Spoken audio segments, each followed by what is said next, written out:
అందరికీ నమస్కారం.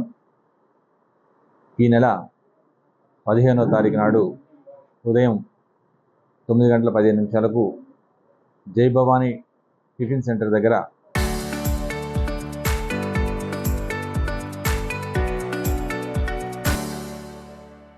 కంచన్బాగ్ పిఎస్ పరిధిలో ఒక వ్యక్తి దగ్గర నుంచి ఒక మొబైల్ ఫోన్ స్నాచింగ్ జరగడం జరిగింది.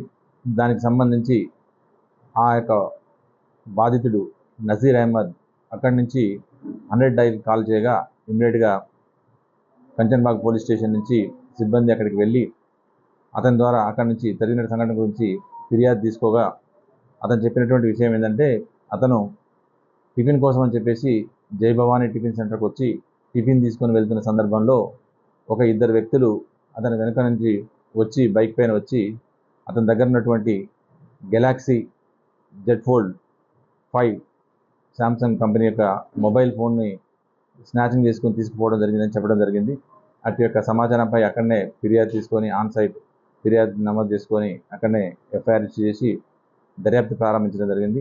అటు యొక్క దర్యాప్తును మన రాజు ఈ యొక్క ఎస్ఐ అదేవిధంగా కంచన్బాగ్ ఇన్స్పెక్టర్ బాలరాజు యొక్క సూపర్విజన్లో ఈ యొక్క క్రైమ్ టీం అందరూ కూడా ఎమ్మటే రంగంలోకి దిగి ఎవరు ఈ అఫెన్స్ చేసి ఉంటారు అన్నటువంటి విషయాన్ని పరిశీలించడం కోసం టెక్నికల్ ఎవిడెన్స్ సీసీటీవీని పరిశీలించి దాదాపు ఒక వారం శ్రమించి నిన్న ఒక 3 వ్యక్తుల్ని అదుపులోకి తీసుకోవడం జరిగింది.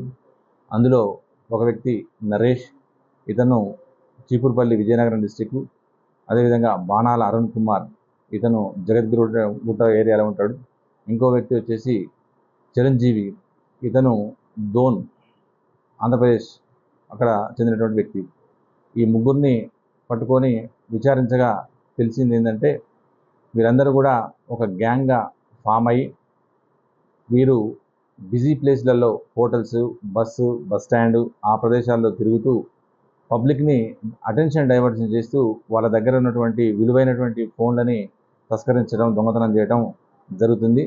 అందులో భాగంగానే వాళ్ళు మన దగ్గర మొన్న 15వ తారీఖు నాడు ఇక్కడ జై భవానీ టిఫిన్ సెంటర్ దగ్గర సెల్ ఫోను దొంగతనం చేయడం జరిగింది. ఆ తర్వాత దర్యాప్తులో తెలిసింది వీళ్ళ దగ్గర ఇప్పుడు ప్రస్తుతానికి ఒక 10 మొబైల్ ఫోన్లని స్వాధీనం చేసుకోవడం జరిగింది. వీళ్ళు హైదరాబాద్ పరిధిలో Jubilee Hills area, SR Nagar, Osman university ఆ పరిధిలో ఎల్బీ నగర్ ఇక్కడ అన్ని ప్రాంతాల్లో కూడా ఈ యొక్క సెల్ ఫోన్ స్నాచింగ్లు చేయడం జరిగింది. వీరందరిపైన కూడా పాత కేసులు ఉన్నాయి. ఈరోజు వీరిని అరెస్ట్ చేసి కోర్టులో ప్రొడ్యూస్ చేయడం జరుగుతుంది. ఆ తర్వాత మళ్ళీ తదుపరి విచారణ చేసి వీళ్ళు గ్యాంగ్ ఎంతమంది ఉన్నారు, ఎంతవరకు అఫెన్స్ చేసేది అనేది దర్యాప్తులో చేయడం జరిగింది.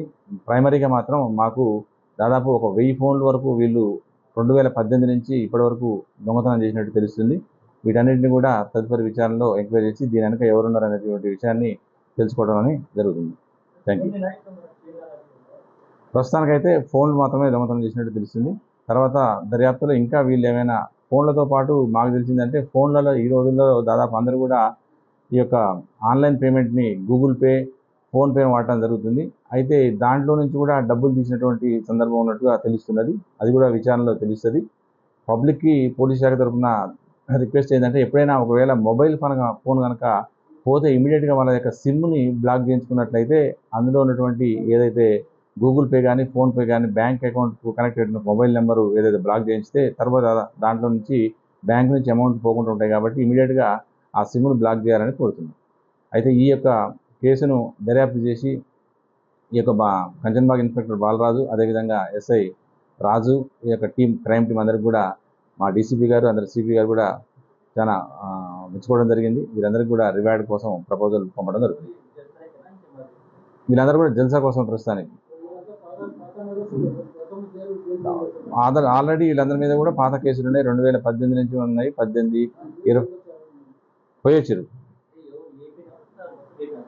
ప్రస్తుతానికైతే వీళ్ళైతే కూడా ఏపీకి సంబంధించి ఒక అతను జగద్గుట్ట, మిగతా ఇద్దరు మాత్రం ఒక అతను విజయనగరం, ఇంకొక అతను డోన్ ఏపీ. వీళ్ళంతా ఫ్రెండ్స్. అఫెన్స్ కోసమే లేదు, పాత ఫ్రెండ్స్ అంతా. ఇప్పటివరకు అయితే దాదాపు 30 కేసులు ఉన్నట్టుగా తెలుస్తున్నది. ఇంకా చేస్తున్నారు, కంటిన్యూ చేస్తుంది. వీళ్ళందరూ కూడా పాత నేరస్తులే.